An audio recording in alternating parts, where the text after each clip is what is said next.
Gravando. Vamos lá então. Direito penal. Quando nós falamos do crime, nós temos essas três palavrinhas aí definindo o que, tentando definir, né? Se a galera da criminologia vir essa aula, ouvir essas minhas afirmações, vão ficar muito revoltados, né? Mas vamos lá. O que define um crime para o processo penal e para o direito penal é o fato típico, ilícito e culpável. Tá? Se vocês tiverem alguma indagação, podem escrever aí no chat.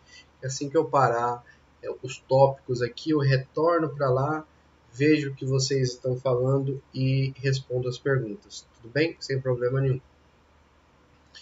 Fato típico é a conduta e um resultado, um nexo causal e o seu resultado. Conduta é uma ação ou omissão. Então veja, deixa eu retornar aqui. Não tão somente a ação, mas sim também uma omissão. É o que define conduta para o direito penal. Ou seja, uma mãe que deixou de alimentar o próprio filho e este foi a óbito, este morreu.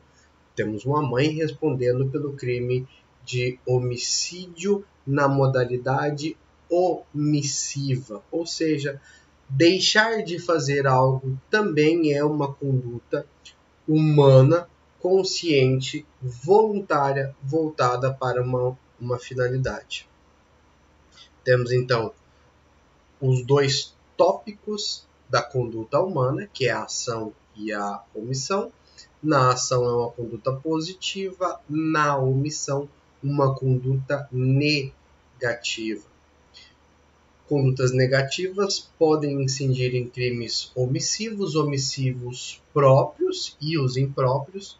Já o omissivo próprio tem característica e está positivado lá no artigo 135, que é o crime de omissão de socorro. Então ele é específico, só pode ocorrer na via da omissão, diferente dos outros crimes que são omissivos e impróprios, como por exemplo o homicídio, como por exemplo o estupro, né? Pode ocorrer na via da omissão, mas ele é um crime omissivo e impróprio. Os próprios são aqueles que só podem ocorrer pela via da omissão, como é o caso do artigo 135 do Código Penal.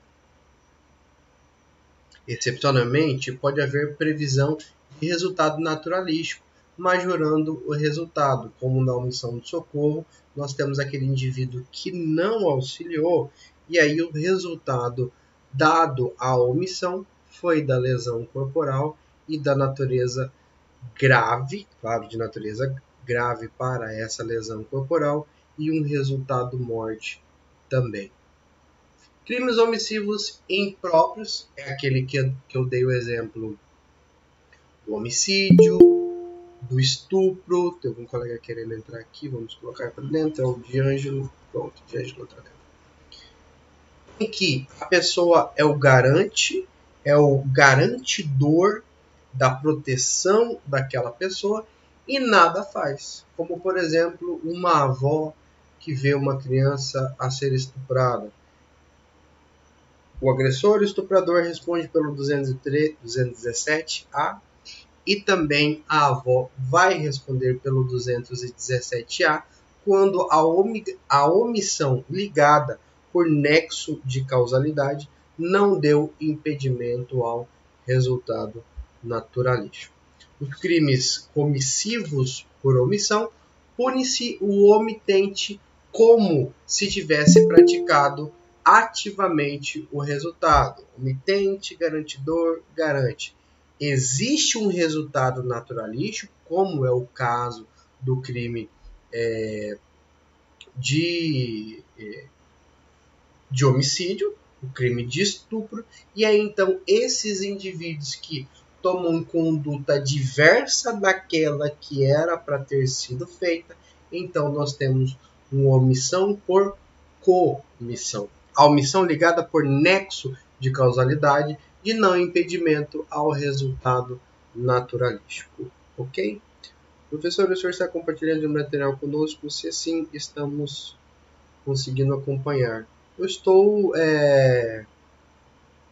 projetando aí, tá? Eu estou projetando aí.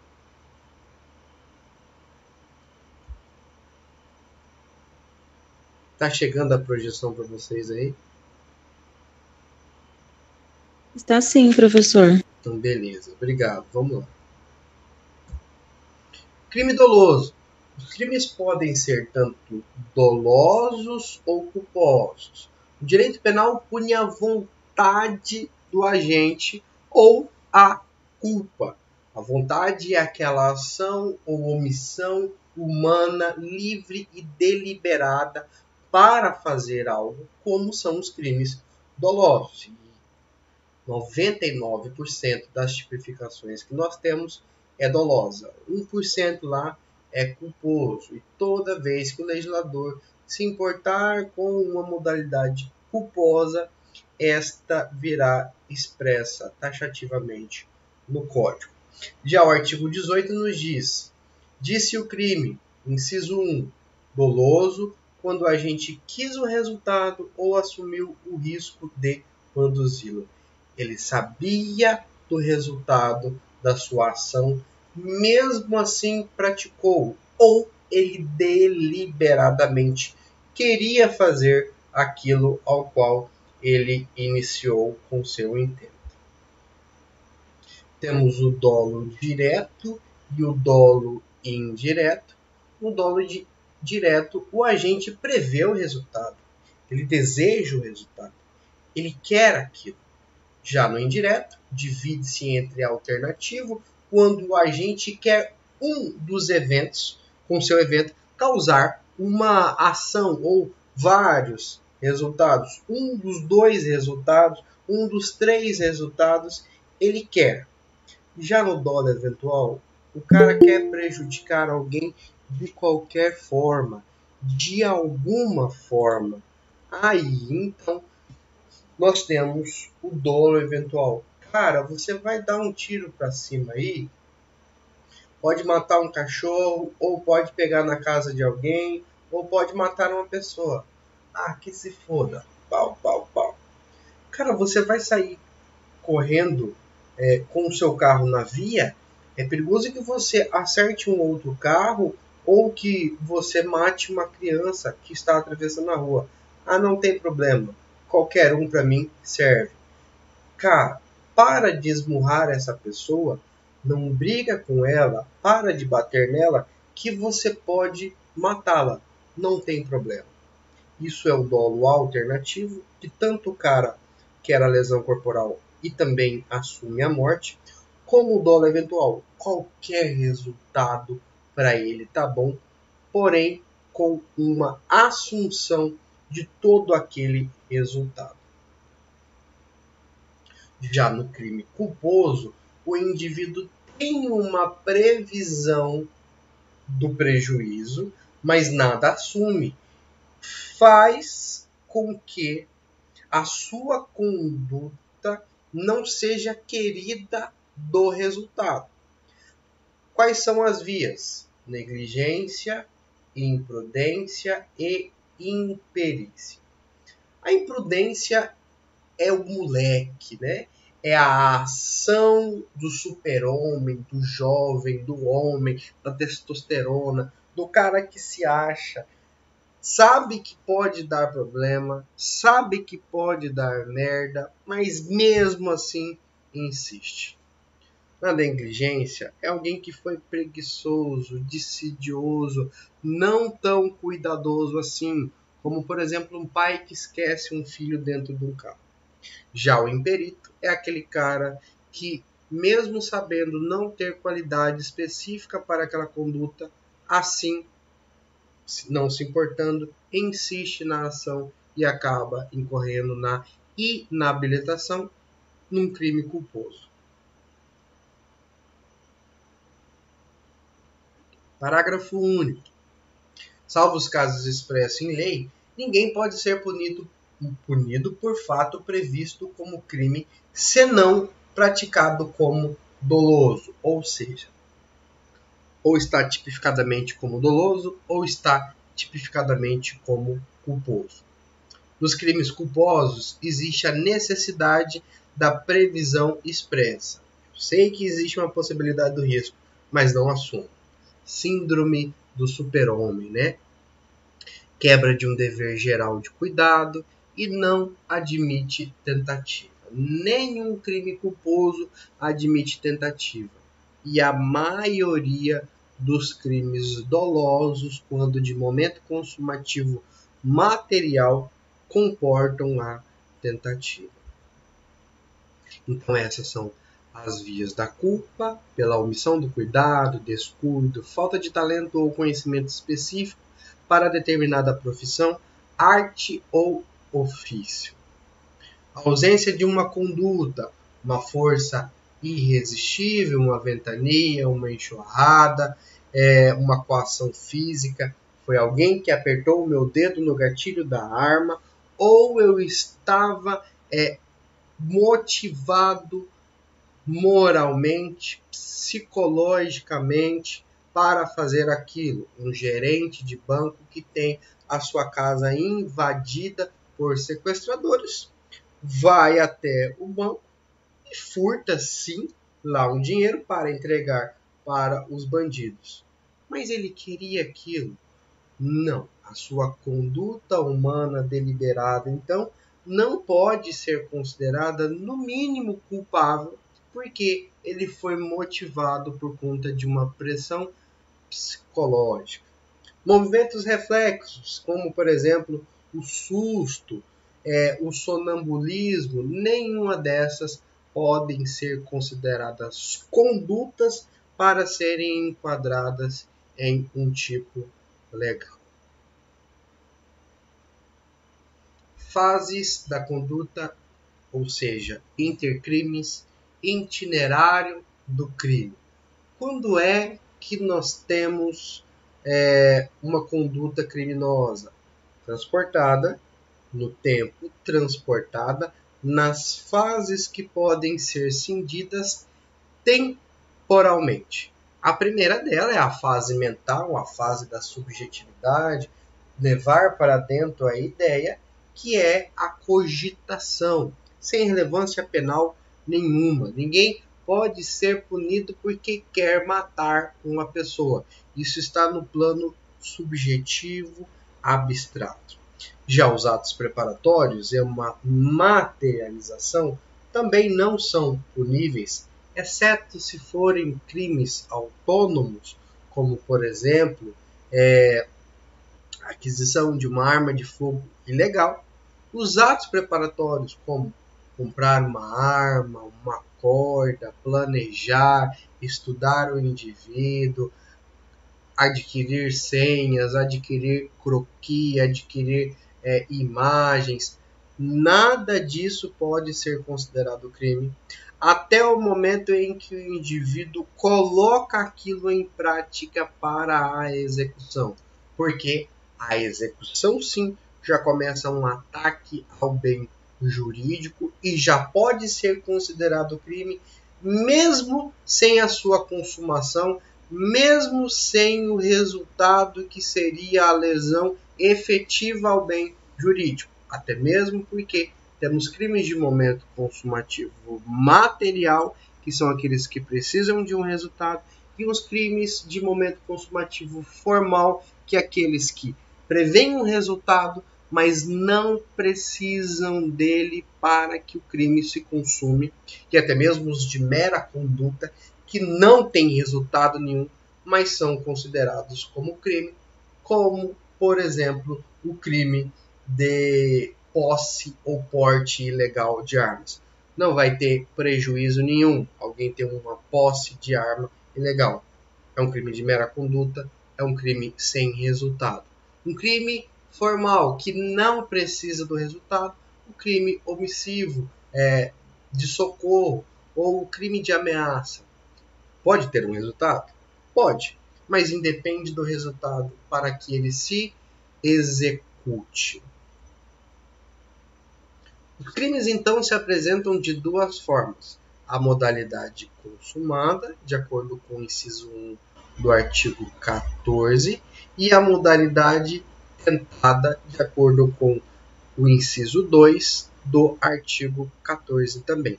Tentado quando iniciada a execução, claro que superada a fase de pensamento e de atos preparatórios, não se consuma por circunstâncias alheias à sua vontade.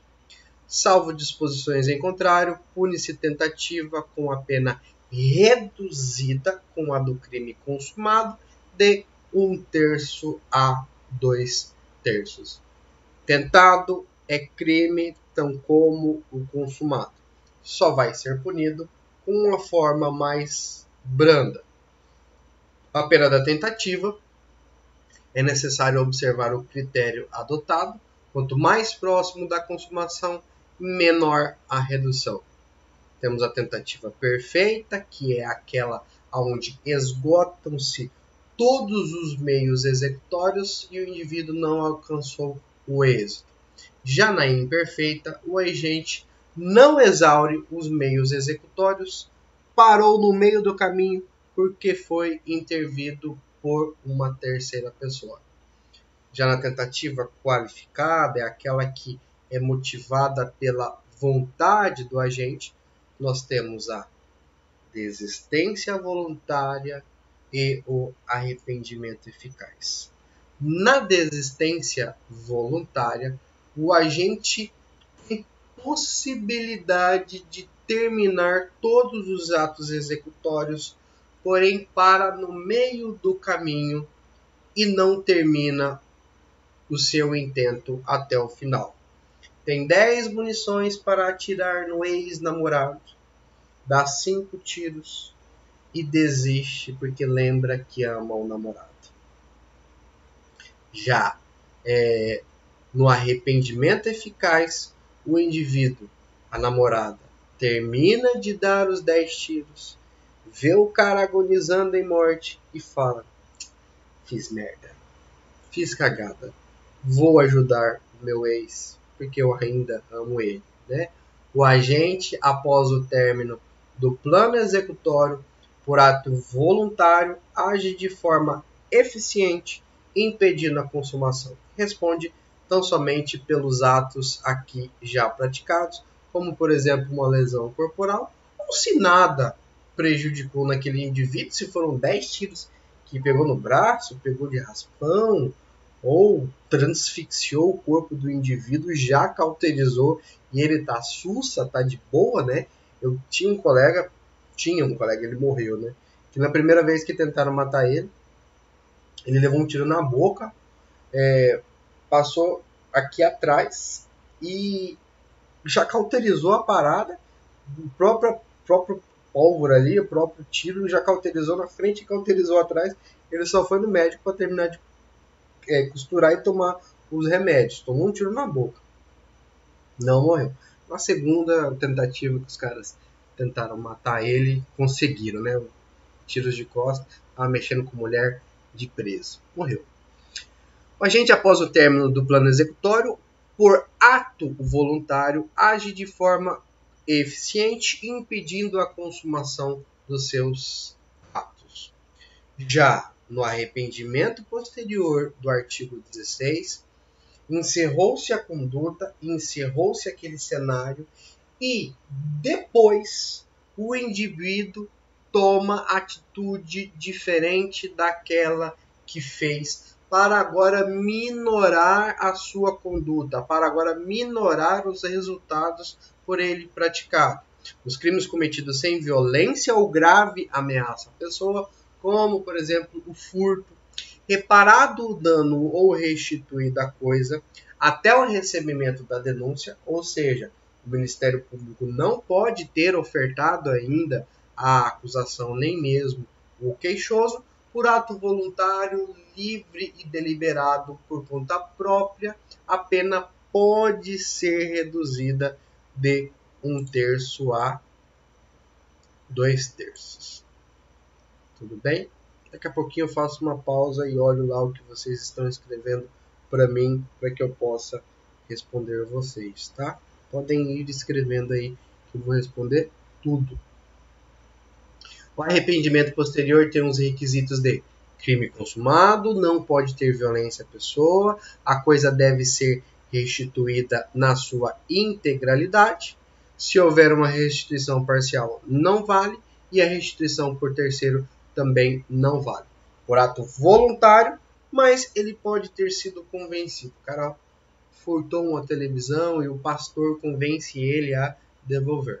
É o arrependimento posterior, se não foi feita ainda a denúncia. O momento é até o recebimento da denúncia, é um benefício, uma causa geral de diminuição de pena, ou seja, é uma causa considerada como minorante, porém está aqui na parte geral do Código Penal. Tudo bem? Lá na dosimetria, o juiz vai ter que considerar essa causa de diminuição de pena quando a coisa foi restituída e houve um ato voluntário de arrependimento posterior. Crime impossível, a chamada tentativa inidônea ou quase crime ou um crime oco, como você queira escolher o nome da tentativa impossível, é quando, por ineficácia absoluta do meio, uma arma de brinquedo, uma arma de jogar aguinha, uma arma desmuniciada, ou por absoluta inapropriedade do objeto, é impossível consumar-se o crime. Paula, querendo matar Jefferson, vai até a casa desse e desfere 5 tiros em Jefferson. Porém, Jefferson já estava morto porque havia sofrido um ataque cardíaco. Então não há de que se falar em crime, porque o objeto não podia ser morto, o objeto já não tinha mais vida. Então, nós temos o artigo 17 do Código Penal, chamado de crime impossível. Requisitos: o início da execução, a não consumação por circunstâncias alheias à vontade do agente, o dolo na consumação,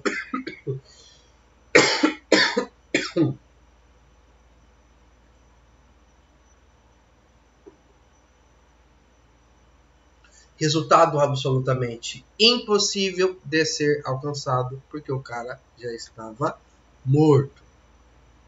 Crime impossível, ineficácia absoluta do meio ou impropriedade absoluta do objeto. Por exemplo, pessoa sem vida ou um disparo de arma de fogo sem uma munição plausível, né? Sem uma munição efetiva, né? Tá com pouca pólvora, ou uma munição que tem mais de 6 meses, né?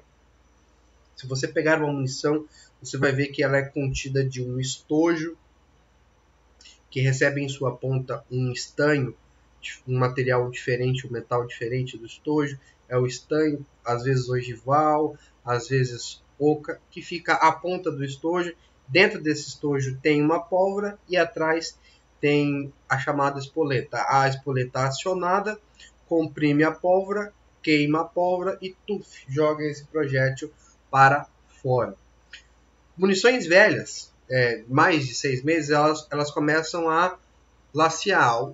A arma molhou, o indivíduo não fez manutenção na arma, então ela começa a perder essa pressão da ponta e do estojo. E aí na hora que aciona, ela vai cair ali perto. Isso é uma ineficácia absoluta do meio. São técnicas que você pode usar quando for advogado. Tá? Resultado é a consequência da conduta do agente. Todo crime possui resultado? Como eu disse para vocês, não, porque temos crimes de momento consumativo formais que tão somente ferem a norma, diferente dos crimes de momento consumativo. Pode comer. Pedir. Acho que já está até chegando. Minha esposa está aqui requerendo o nosso papá já. Já saiu. Diz que em 4 minutos vai entregar. Resultado naturalístico material, então, são aqueles que causam um prejuízo. Alguém me chamou aqui. É você, Jefferson? Quem chamou aí pode falar. Fique à vontade. Senão eu vou continuar aqui. Posso continuar? Vamos lá então. Ninguém respondeu. Vou continuar. Resultados naturalísticos são aqueles dos crimes materiais, quando houver uma modificação no mundo exterior perceptível. Roubo, estupro, lesão corporal. Já os crimes formais são aqueles crimes que você não visualiza o resultado no primeiro momento, como é o exemplo da ameaça e os de mera conduta, a posse ilegal de arma de fogo. Aqui são os exemplos que eu dei dos crimes formais e dos crimes materiais. Esse material eu vou mandar para vocês lá no WhatsApp de novo, não tem problema, juntamente com a aula gravada de hoje, para que vocês possam assistir de novo, ou pela primeira vez os colegas que não conseguiram entrar agora. Os crimes de mera conduta, um dos exemplos é o da omissão de socorro, só que o qualificado lá do parágrafo 1º, parágrafo único do 135, aí ele é formal. Resultado naturalístico ou normativo. A lesão ou o perigo de lesão ao bem jurídico. Observação. Todos os crimes possuem resultado normativo, porém alguns não possuem um resultado naturalístico, no estado das coisas. Se eu fui ameaçado, eu não tive prejuízo nenhum em nada. Porém, se eu fui assaltado, se eu fui furtado, eu tive um prejuízo material, eu tive um prejuízo patrimonial.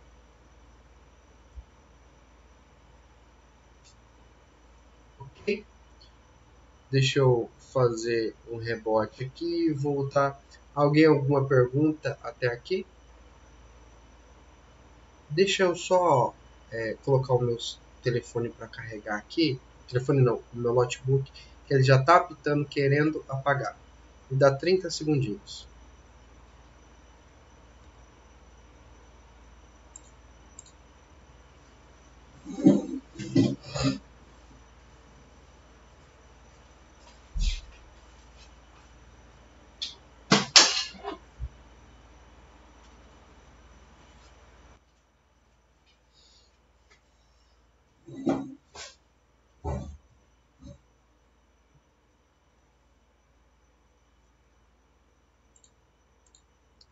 Ótimo, já estamos de volta. Então vamos retornar aqui, dando prosseguimento à nossa aula, em nexo causal.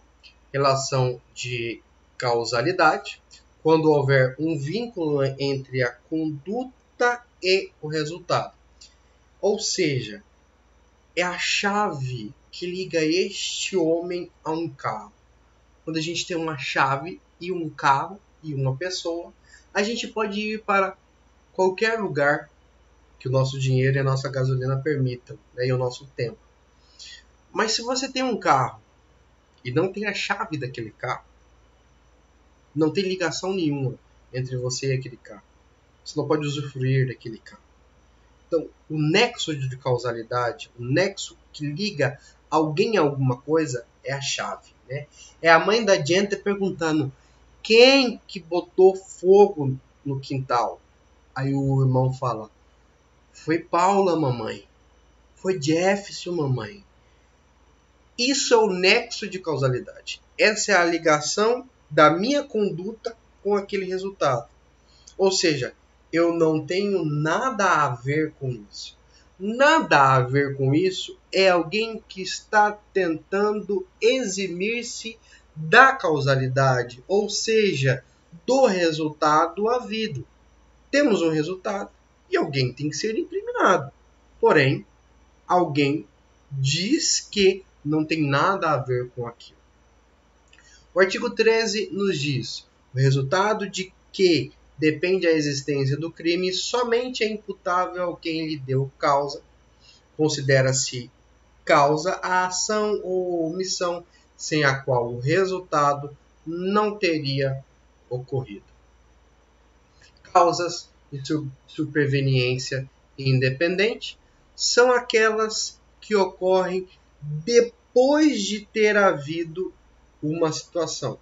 Como, por exemplo, alguém que atira em uma pessoa, esta é colocada em uma viatura do SAMU.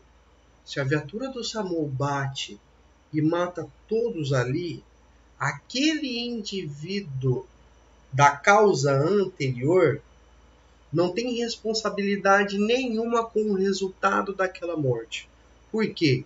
Foi uma causa independente superveniente. Okay? Dada aí pelas teorias da equivalência dos antecedentes causais, das condições, condição simples ou generalizada, e a sine qua non, que a gente já vai falar sobre elas daqui a pouco.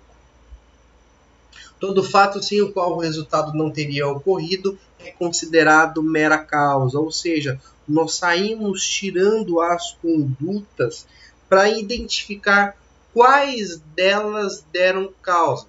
A professora, o namorado foi na casa da namorada para matar ela de Uber e não foi de carro, com carro próprio.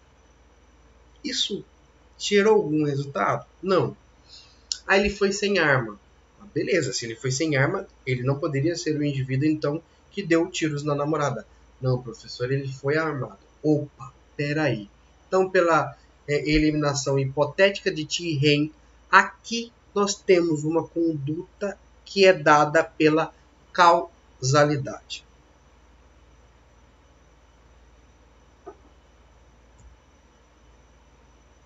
Os exemplos que eu utilizo é a progressão ali que o professor Damasio nos dá, dizendo: o cara da produção do revólver tem culpa? O comerciante, quem comprou, tem culpa de uma morte? São causas excludentes que não têm resultado, não tem ação, não tem vínculo com o resultado. Nem mesmo quem toma uma comida, o homicida que se alimenta, ou quem alimentou um homicida que vai ali matar uma pessoa, deu causa àquele homicídio? Ah, professor, se ele não tivesse alimentado, ele ficaria fraquinho, não teria matado alguém. Ok, é um precedente. Mas as causas que dão resultado é, por exemplo, uma emboscada, os disparos de projéteis na vítima, que daí causam o resultado morte, que é o que eu havia dito anteriormente. Já as concausas são aquelas que estão juntamente com aquela ação.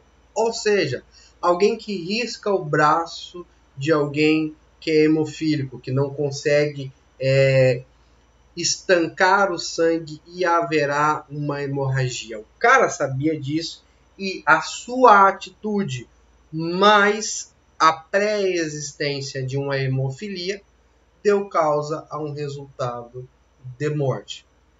O mero risco de uma faca no braço de alguém não pode causar a sua morte. Porém, com uma causa de hemofilia, agora sim, nós temos duas concausas ou pré-existentes, ou concomitantes, ou supervenientes, que sejam dependentes entre si. Porque as independentes, nós vamos ver daqui a pouco, excluem a conduta do indivíduo. Um dos exemplos é: Zé Maria atira em Romero, que é socorrido pelo SAMU. Contudo, no caminho até o hospital, a ambulância capota e este morre. Aí nós temos as independentes, que excluem a conduta daquele indivíduo. No precedente, na atualidade, na simultaneidade ou depois. Todas essas são excludentes. Já as que têm relação são dependentes absolutamente, relativamente dependentes ou relativamente independentes, estas vão dar meia culpa àquela conduta do indivíduo. Vamos a elas. Causa dependente é aquela que emana da conduta do agente, dela se origina, razão pela qual se insere no curso normal do desenvolvimento da causa. Existe dependência entre os acontecimentos, pois sem o anterior não configura o posterior. Exemplo: se Maria atira em Romero e o projétil perfura seu corpo, perfura órgão vital, causa hemorragia, uma parada cardiorrespiratória e a morte. Essas causas são dependentes iniciadas pelo tiro. Sem o tiro precedente, não haveria o superveniente, que seria a hemorragia. Nesse caso, há uma relação de interdependência dos fenômenos, portanto, a perfuração do corpo, lesão ao órgão, parada cardíaca e a morte são decorrências lógicas e consequentes do disparo. Quem matou foi a hemorragia, mas provocada por uma causa dependente precedente, que foi o tiro. Agora, causas independentes. A causa independente é aquela que foge da linha normal, não seria o esperado, não tem nada que ver. Como, por exemplo, alguém que dá um susto em uma pessoa e esta morre. Poxa, peraí, a gente não queria matar o cara. Essa conduta, essa causa pode ser considerada como crime? Não. Relativamente independentes, ou seja, não depende uma com a outra. Existe um vínculo entre a causa efetiva e a causa concorrente, que aí elas podem ser pré-existente, anteriores, simultâneas ou posteriores, que são as supervenientes. Calma, fica tranquilo. Sei que você deve estar encontrando uma certa dificuldade. A aula ficou um pouquinho chata agora por conta dessa técnica e desse quadro sinóptico que a gente tenta ficar montando na nossa cabeça por conta desse excesso de nomenclatura. Mas tudo isso vai ficar tranquilo. Mas o que eu quero que você grave é que o que alguém fez deve ter dado causa àquela conduta, àquele resultado. Porque se não tinha nada que ver, não há de que se responder por aquela conduta, por aquele resultado. Alberto, querendo matar Bento e sabendo de sua condição de hemofílico, doença que impede a coagulação, defere um golpe de faca. O golpe, embora numa região não letal, conjugada com a particular condição fisiológica de Bento, naquele momento provocam a morte. É uma causa pré-existente que simultaneamente vai provocar a morte. Nesse caso, há três possibilidades.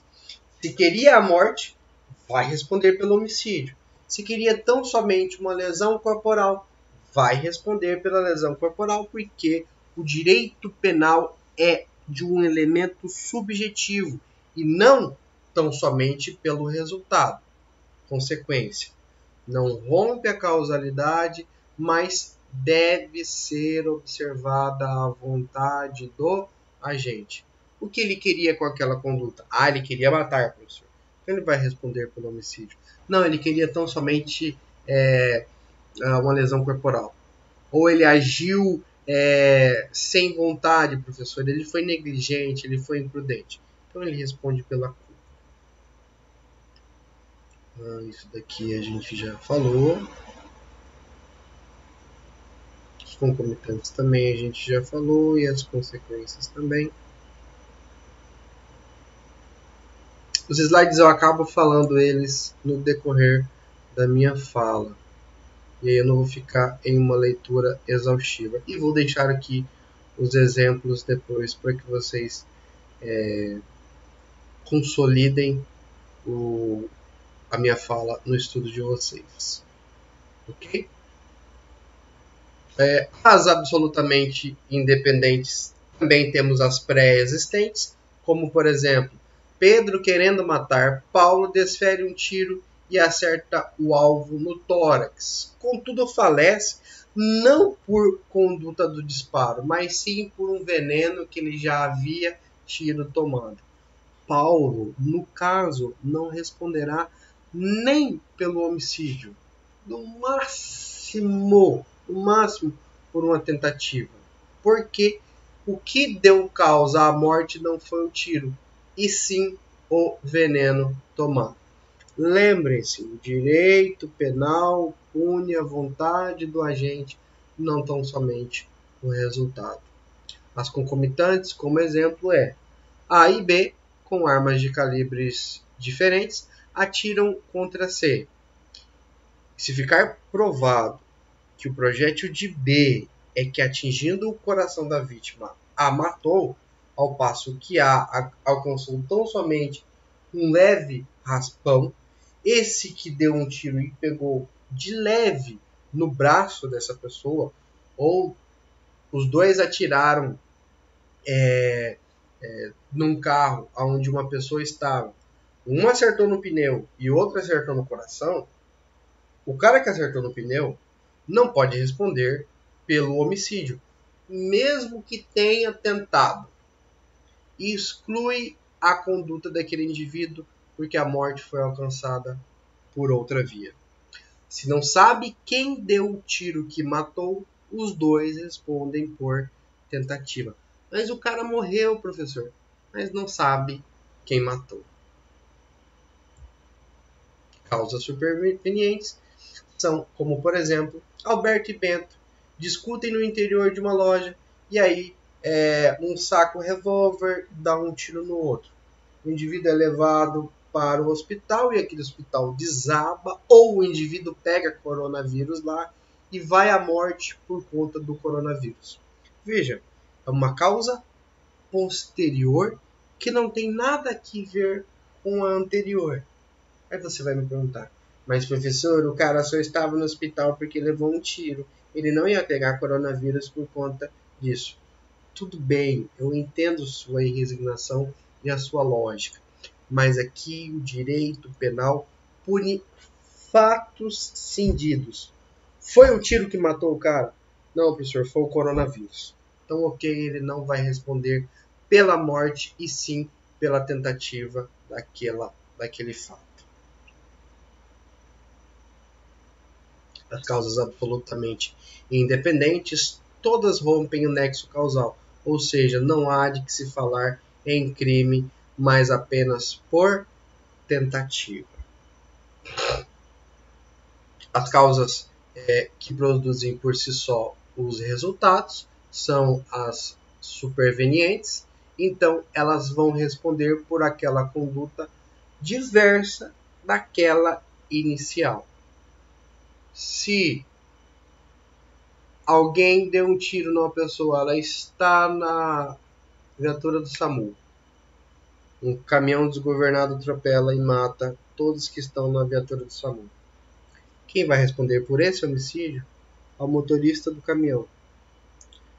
O cara que deu o tiro na perna da pessoa e ela não morreu pelos tiros, vai responder tão somente pela tentativa.